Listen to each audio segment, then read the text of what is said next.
Halo semuanya, selamat datang di podcast kami.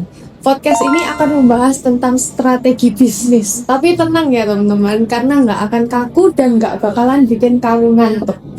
Nah, hari ini kita akan bahas tentang yang namanya strategic agility dan crisis adaptation.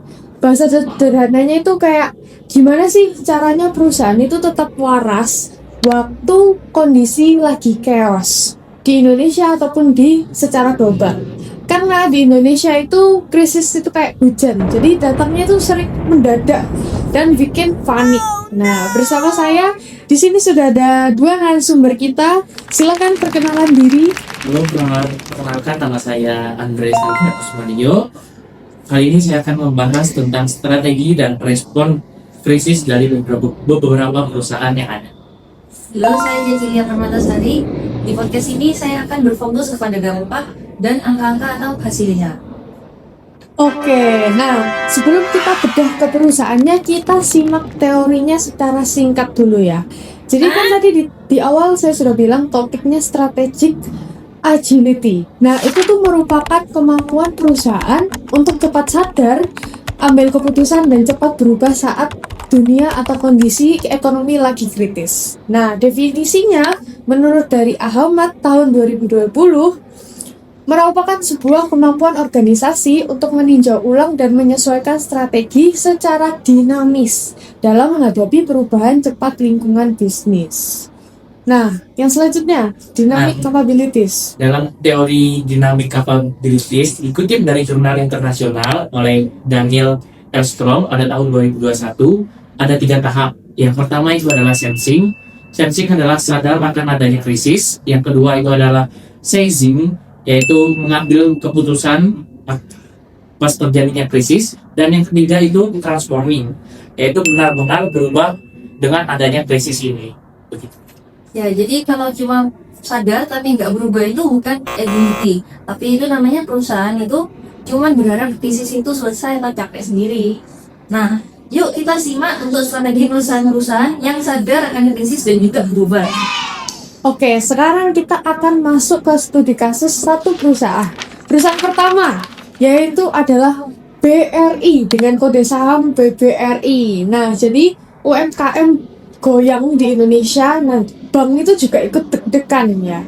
Nah, untuk BRI atau Bank Rakyat Indonesia waktu pandemi 2020 ya, kakak-kakak, itu kan UMKM itu sektor yang paling babak belur karena nggak bisa kemana-mana, nggak bisa jualan. Padahal jantungnya BRI itu ada di UMKM. Ini kan ngeri banget buat bank sebesar BRI itu. Gimana? Banget sih menurutku, Kak. Tapi di sini sensing dan seizing dari BBRI ini lancar. Strategi utama mereka itu adalah penyelamatan dan transformasi. Pertama, mereka melakukan restruksi kredit secara masif. Mereka itu nggak nunggu nasabah bangkrut, tapi mereka jemput bola. Strategi yang kedua itu yang paling brilian adalah pembentukan holding ultra mikro bersama pegadaian dari PNM. Nah, ini langkah agile untuk memperluas ekosistem di saat pasar konvensional lagi lusuh-lusuhnya. Definisinya itu bukan main-main loh. BRI itu berhasil melakukan restrukturisasi kredit hingga lebih dari 250 triliun rupiah untuk jutaan nasabah. Nah, data sendiri menunjukkan meskipun resikonya meningkat, tapi BRI ini tetap bisa mencatatkan laba bersih yang fantastis di tahun-tahun setelahnya. Di tahun 2023 saja, laba BRI ini tembus 60,4 triliun rupiah atau naik sekitar 17,5% secara year on year. Gross NPL mereka pun juga terjaga di level 2,95%, yang artinya strategi menolong UMKM BRI ini justru bikin fondasi bank makin kuat. Luar biasa ya, memang justru waktu lagi kritis-kritisnya BRI itu malah nggak narik diri karena takut resiko atau lain-lain, tapi mereka itu malah membuat ekosistem yang lebih besar ya teman-teman lewat holding ultra mikro itu tadi. Oke, selesai BRI, kita lanjut ke perusahaan kedua. Kode sahamnya adalah TLKM. Teman-teman tebak apa itu? Benar sekali, Telkom. Bisnis lamanya Telkom itu turun dan jangan dipeluk terus. Nah, apa ini? Nah, kalau Telkom itu kan beda lagi. Krisis mereka tuh juga bukan cuman karena pandemi, tapi kan karena teknologi. Orang sekarang mana ada sih yang SMS, telepon. Nah, itu kan udah nggak pakai lagi, pakai pulsa dan lain-lain. Semua udah pindah ke digital. Gimana Telkom merespons ini, kakak-kakak? Nah, betul. Telkom ini melakukan transformasi yang mereka sebut dengan five bold moves. Yang mana mereka itu sadar bisnis legacy atau pesan suara dan SMS itu bakal mati. Nah, strategi yang mereka lakukan adalah melakukan fixed mobile convergence atau PMC. Nah, mereka itu menyatukan layanan IndiHome ke Telkomsel. Tujuannya supaya operasional itu lebih efisien dan layanan ke pelanggan itu jadi satu pintu. Di mana selain itu mereka juga berjualan masuk ke bisnis data center lewat Neutra DC. Nah, secara angka sendiri, langkah Telkom ini merupakan langkah penyelamatan yang krusial. Pendapatan dari data, internet, dan layanan IT ini sekarang berkontribusi lebih dari 80% terhadap total pendapatan Telkom. Coba bayangkan, kalau misalnya mereka telah berubah, pendapatan mereka bisa hilang puluhan triliun dari sektor SMS atau voice. Di tahun 2023, Telkom ini tetap mampu untuk meraup pendapatan sekitar 149,2 triliun rupiah dengan EBITDA margin yang sangat stabil di angka 50,5%. Ini bukti kalau meskipun bisnis lama turun, mesin baru mereka sudah siap untuk kebut. Oke, jadi kuncinya mereka itu jangan terlalu sayang ya teman-teman sama produk lama kalau memang zamannya itu udah lewat, udah habis. Telkom aja sendiri berhasil mengorbankan kenyamanan bisnis mereka dari SMS pulsa demi masa depan teknologi yang lebih baik. Oke, kita lanjut ke perusahaan ke berapa ini Kak? Ketiga. Oke, kita ke perusahaan ketiga. Astra atau kode sahamnya ASII. Kalian pasti melekat sama produknya mereka yaitu mobil. Mereka itu aman tapi tahan banting waktu pandemi. Nah, otomotif di Indonesia itu kan market share-nya paling banyak dipegang sama Astra International. Waktu pandemi penjualan mobil itu drop parah banget. Siapa sih yang mau beli mobil waktu pandemi? Orang nggak bisa keluar kemana-mana, ya kan? Tapi kok Astra ini kayaknya tetap tenang-tenang aja ya? Kenapa ya Kak? Nah, nih aku jelasin ya. Jadi Astra itu memiliki kekuatan diversifikasi strategis. Nah, Astra itu bukan cuma jualan mobil aja. Mereka itu punya 7 lini bisnis. Nah, saat otomotif mereka itu turun, mereka itu punya menopang bisnis-bisnis lain seperti bisnis alat berat, salah satunya perusahaan yang terkenal yaitu United Tractor dan Agribusiness. Nah, tapi yang menarik, respon mereka terhadap isu lingkungan adalah mulai serius masuk ke ekosistem kendaraan listrik atau EV dan investasi di sektor digital seperti salah satu perusahaannya adalah Broto dan Halodoc. Nah, mereka ini nggak mau jadi dinosaurus yang ketinggalan zaman. Selain itu juga Astra itu sadar bahwa ketergantungan pada otomotif dan tambang saja berisiko.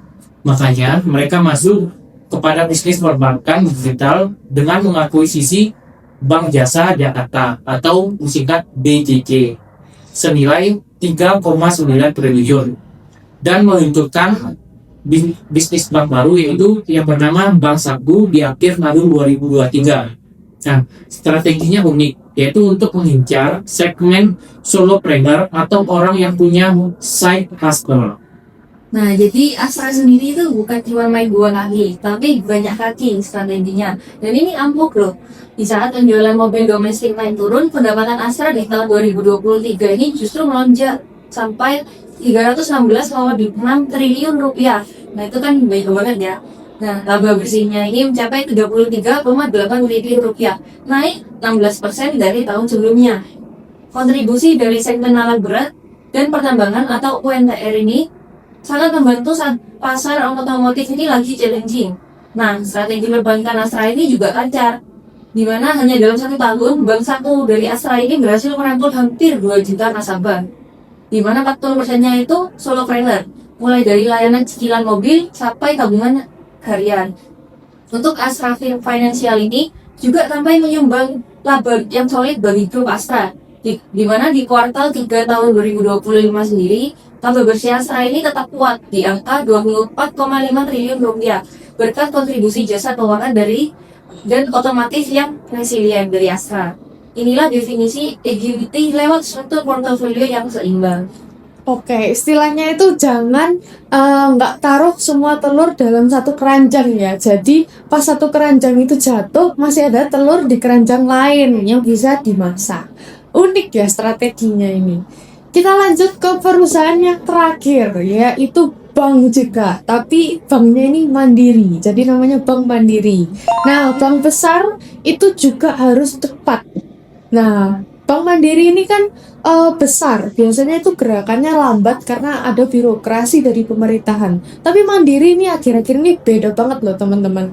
Apalagi kemarin di tanggal 11 sampai 14 Desember ada Live Invest by Mandiri, terbesar di Surabaya. Jadi mereka jualan rumah, jualan mobil dengan kreditnya mereka dengan suku bunga yang sangat murah, cuman ada di akhir tahun. Nah, gimana menurut narasumber perusahaan ini?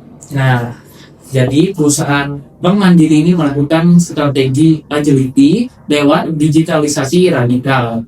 Mereka ini meluncurkan super aplikasi Liquid by Mandiri untuk retail dan Kopra untuk wholesale. Nah, mereka ini mengubah pola pikir dari bank konvensional menjadi perusahaan teknologi dengan lisensi bank. Mereka juga sangat cepat mengadopsi fitur-fitur baru seperti investasi emas dan pay later di dalam satu aplikasi mereka. Nah, hasilnya sendiri ini kelihatan dari efisiensi dan transaksi. Hingga akhir 2023, nilai transaksi di Living by Mandiri mencapai angka yang fantastis, yaitu 3.271 triliun rupiah. Nah, ini sudah bukan ratusan triliun lagi, tapi ribuan triliun. Keren sih. Naik secara 32% year on year. Nah, angka ini menunjukkan masyarakat sangat percaya. Dampaknya ke performa saham dan laba juga nyata. Nah, laba bersih Bank Mandiri ini secara konsolidasi tahun 2023 melesat 33,7% menjadi 55,1 triliun rupiah. Ini adalah rekor laba tertinggi dalam sejarah mereka. Wah, 55 triliun ya. Gede banget itu teman-teman ya. Oke, kita belajar banyak ya dari 4 perusahaan itu tadi. Satu hal jelas apa yang kira-kira bisa penonton pelajari sih dari 4 perusahaan tadi. Mulai dari Andre dulu. Nah, jadi mulai dari 4 perusahaan itu kita belajar bahwa strategi agility itu bukan soal siapa yang paling besar, tetapi besar-besaran modal atau kuat-kuatan itu melainkan adalah urusan belakangan. Yang penting siapa yang paling kuat di belakang. Oke. Ya, betul. Jadi, tapi ini adalah tentang siapa yang paling cepat sadar, berani berubah, dan juga konsisten menjalankan strategi. Oke, karena krisis itu pasti akan datang. Kita tidak tahu datang kapan. Yang beda itu cuma satu, panik atau adaptasi. Terima kasih sudah mendengarkan podcast ini. Kita mohon maaf kalau ada salah kata atau salah informasi, tapi kita berharap kalau kalian mau belajar yang lain, silakan komentar di bawah ya teman-teman. Jangan lupa di episode berikutnya kita bertemu lagi. Bye-bye!